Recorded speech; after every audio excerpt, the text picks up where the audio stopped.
Iran की hit list में सरे फहरिस्त हूँ, मेरी जान को ख़तरा है। ये है वो ट्रंप का ताज़ा तरीन बयान जिसने इस वक्त आलमी मीडिया में खलबली मचा रखी है। इस बारे में अज़हर अली ख़ान से बात करते हैं।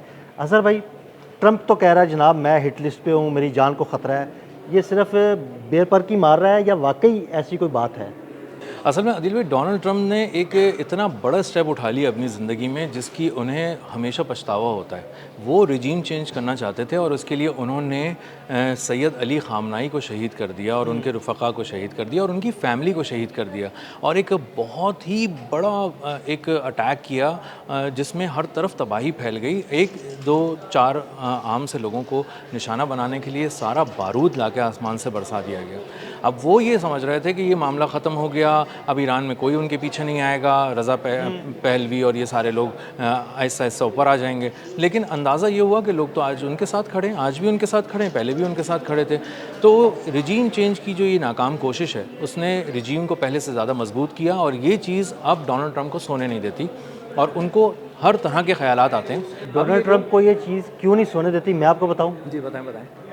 देखें, आयतुल्लाह अली ख़ामनेई को शहीद किया, उनका ख्याल था कि उनके चाहने वाले कोई नहीं, लोग बाहर निकलेंगे, रजीम चेंज होगी और ईरान पर कब्ज़ा हो जाएगा।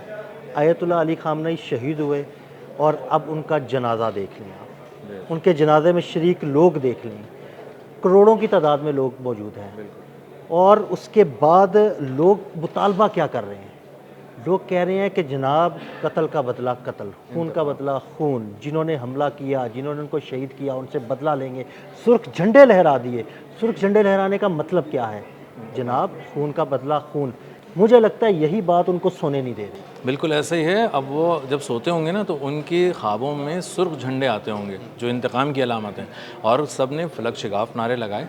1 करोड़ लोग एक ही नज़रिए पे अगर खड़े हुए हैं किसी सड़क के ऊपर और गर्मी में खड़े हुए हैं और वो अपनी तमाम कुर्बानियाँ देकर वहाँ पहुँचे हैं अलविदा कहने के लिए, तो वो उन्हें मामूली ना समझें, उन्हें कमज़ोर ना समझें, उनके अज़्म व हौसले को कमज़ोर ना समझें। अब वो अगर फलक शिगाफ नारे इतनी कड़ी धूप में गर्मी सहने के बाद लगा रहे हैं इंतकाम इंतकाम और ज़िम्मेदारों को नहीं छोड़ेंगे और उन्हें पता है ज़िम्मेदार कौन है, पूरी ईरानी कौम यकसू है कि ज़िम्मेदार कौन है, तो डोनाल्ड ट्रंप का परेशान होना तो बनता है कि और अज़हर भाई, ये करोड़ों लोग सिर्फ ईरान में ही मौजूद नहीं।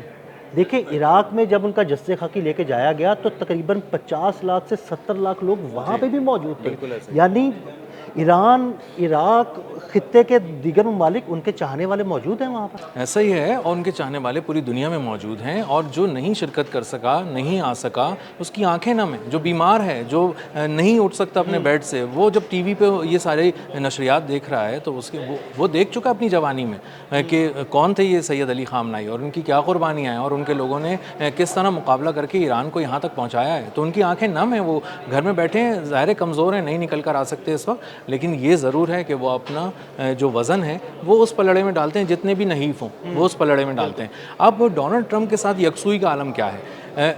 इस एक तरफ ईरान है जिसका कोई कमज़ोर बूढ़ा, कमज़ोर ख़ातून, बीमार, लागर, जो भी जिस सेहत की कैफियत में है वो खड़ा हुआ है, उसकी आंखें नम है और वो उनके साथ इजहार यकजहती भी कर रहा है, उनको रुख्सत भी कर रहा है। और दूसरी तरफ डोनाल्ड ट्रंप हैं जो सर्वे कराते रहते हैं, पोल कराते रहते हैं और उनके मुल्क में उनका साथ देने वाला कोई नहीं है। ख़ुद उनके अंदर उनकी जो पार्लियामेंट है, उनके जो लोग हैं, वहीं पर आवाज़ें उठ रही हैं और अब तक वो इस सारी सूरत हाल में ये नहीं समझा सके लोगों को कि ये जंग क्यों शुरू हुई थी, इस जंग से हमें क्या हासिल करना था, हमने क्या हासिल किया, ये कब ख़त्म होगी और हमारे जो इंतहाई कीमती टैक्स पेयर्स के पैसे हैं, अमेरिका के लोग ये सवाल कर रहे हैं। तो अब डोनाल्ड ट्रंप मुख्तलिफ़ बातें करके, मुख्तलिफ़ फुलझड़ियाँ छोड़ के लोगों को उसके पीछे लगाते हैं और कहते हैं कि शायद अगर उनके ऊपर कहीं कभी कोई ऐसा कोई हमला हो गया तो वो उसको लिंक कर सकें कि ये बात तो मैंने 6-8 महीने पहले कह दी थी और मीडिया ने इसको रिपोर्ट भी किया था। तो दरअसल वो दुनिया को पैगाम देकर मजलूम भी बनने की कोशिश कर रहे हैं, कुछ रहम भी, हमदर्दियाँ भी बटोरना चाहते हैं अपनी कौम से ख़ास तौर पर, क्योंकि अब कौम उनसे सवाल कर रही है।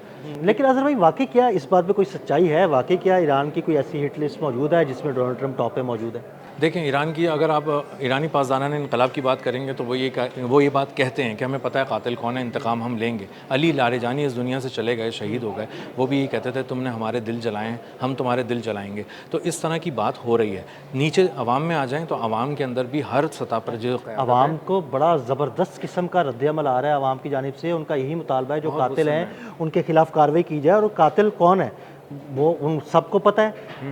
नेतन्याहू का नाम सर फहरिस्त था उसमें। मैं तो नेतन्याहू का नाम सर फहरिस्त समझता हूँ। अगर डोनाल्ड ट्रंप अपने आप को खुद ही ये कह रहे हैं कि मैं हिट लिस्ट में मौजूद हूँ, इसमें इसका मतलब है कि फिर नेतन्याहू और डोनाल्ड ट्रंप दोनों हिट लिस्ट में मौजूद हैं। बिल्कुल ऐसे ही है और पूरी दुनिया को समझ में आ गया। अब तो बच्चे बच्चे ने देख लिया, अच्छा उनकी नाकामियां भी देख ली हैं और इसीलिए सबसे ज़्यादा परेशान भी हम उन्हीं को देखते हैं। ईरान उनके की निस्बत मुआशी तौर पे कितना छोटा मुल्क है, कमज़ोर मुल्क है, अस्करी तौर पे भी कमज़ोर मुल्क है, लेकिन वो तो कभी हर वक्त परेशान होकर ये बयानात नहीं दे रहा होता, किसी भी सतह पे नहीं दे रहा होता। ना मुश्तबा खामनाई का कोई बयान आता है कहीं से कि भाई मेरी जान को ख़तरा है। उन्हें पता है कि उनको निशाना बनाया जा सकता है और बनाने की कोशिश कर रहे हैं। ज़ाहिर है कोई कामयाबी तो समेटनी है ना उनको। इसराइल बाकायदा बड़े वाज़ेह अल्फाज में कह चुका है कि हमारी हिट लिस्ट पर मुश्तबा खामनाई मौजूद हैं और हम उन पर हमला करेंगे। जी, लेकिन मुश्तबा खामनाई कभी भी ये बात करके जो है वो लोगों की हमदर्दियाँ बटोरने की कोशिश नहीं करते। जो थ्रेट है ना वो दुनिया को नज़र आ रहा है कौन सा रियल है और कौन सा फेक है। तो डोनाल्ड ट्रंप अगर ये बात कर रहे हैं तो ये उनके दिल की बात हो सकती है, हमदर्दियाँ समेटने की बात हो सकती है और ख़ास तौर पे हमें एक और पहलू को नहीं भूलना चाहिए और वो है इलेक्शन से जुड़ा हाँ हुआ जी पहलू। बिल्कुल, मैं यही पूछने वाला था कि क्या वो हमदर्दियाँ अगले आने वाले मिड टर्म इलेक्शन की वजह से तो नहीं समेट रहे? ये वस मुद्दती इंतखाबात जो होने जा रहे हैं ना, ये डोनाल्ड ट्रंप ने बहुत गलत वक्त पे ये जंग छेड़ दी है और वो उनको अंदाज़ा था कि ये समेट लेंगे। फिर जब मुज़ाकरात शुरू हुए तो उन्हें लगा कि चलो बस कुछ करके इसको ख़त्म करो, कुछ समेट लो उसको। लेकिन मामला ये है कि ईरान पक्के कागज़ पे साइन कराना चाहता है। ईरान किसी हवाई चीज़ पे हाँ साइन जी नहीं बिल्कुल, कराना वो चाहता बातों कि में नहीं जो- रहना चाहता। हाँ, कि 2-4 हफ्तों में दोबारा वो गैर मौसर हो जाए। अब ईरान लिखवा रहा है बिल्कुल वो बातें जो ठीक ठीक बातें हैं। डोनाल्ड ट्रंप चाह रहे हैं इसको लपेटो और समेटो और जल्दी से निकल जाओ। तो मिड टर्म इलेक्शंस में जो उनकी मकबूलियत का ग्राफ है वो बहुत तेज़ी से नीचे जा रहा है और इसी के साथ इसराइल में भी इलेक्शन होने वाले हैं जिसमें नेतन्याहू का ग्राफ नीचे नहीं जा रहा, वो नीचे जाके नीचे जा चुका है और नीचे जाकर तबाह बर्बाद हो चुका, वाकई बर्बाद हो चुका। ज़मीन बोस हो गया। जी, नेतन्याहू डूब चुका है। उसके खुद अपने दोस्त बता रहे हैं जो उसको हमेशा उससे अच्छी अच्छी बातें करते थे और उसको दिखाते थे कि तुम बहुत बड़े लीडर हो और तुम ज्यूज़ को लीड कर रहे हो पूरी दुनिया के, सिर्फ इसराइल के लीडर नहीं हो। अब ये सारी बातें ख़त्म हो चुकी हैं। तो नेतन्याहू और डोनाल्ड ट्रंप डूब रहे हैं। अगर उनकी तरफ से कोई ये बयान आता है कि हमें ख़तरा है तो इसका मतलब यही है कि उनके इलेक्शन को ख़तरा है, उनके इमेज को ख़तरा है, उनको पकड़े जाने का ख़दशा है, उनको एहतसाब का ख़दशा है, उनको सवाल पूछे जाने का ख़दशा है। और एक एनालिस्ट ऐसा भी है जिसकी बात मुझे अब याद आ रही है, वो उसने कहा था कि ये जो जंग छेड़ दी है ना डोनाल्ड ट्रंप ने, उन्हें अब ईरान को मुकम्मल तबाह करना होगा। इससे कम पे दुनिया राज़ी नहीं होगी। लेकिन ईरान को क्या करना होगा? ईरान को सिर्फ कोई एक छोटा सा पटाखा उनकी कुर्सी के नीचे फोड़ना होगा और उसकी बाज़गश्त पूरे ईरान से ज़्यादा सुनाई देगी। और अब चूँकि पटाखों से कुछ ज़्यादा चीज़ें उन्होंने फोड़ दी हैं और डोनाल्ड ट्रंप की कुर्सी के नीचे फोड़ दी हैं, तो उन्हें रात दिन इंतकाम मैं मार दिया जाऊंगा, मैं हिट लिस्ट पे मेरा नाम है, मेरी मकबूलियत को धचका लगा है, फेक मीडिया मुझे नीचे लेके जा रहा है, मेरी चीज़ों को सही रिपोर्ट नहीं किया जा रहा, तुम भी झूठे हो, तुम भी झूठे हो, तुम भी हाँ, सब पर झूठे होने का इल्ज़ाम वो लगाते रहते हैं, पूरे मीडिया पर लगाते रहते हैं वो तो। जी, और अपनी मीडिया पे, और वो मीडिया जो उनसे बहुत ही ठीक सवाल करता है। अगर आप सवाल देखें ना तो सवाल वो ही पूछता है आपने क्या कामयाबी हासिल की।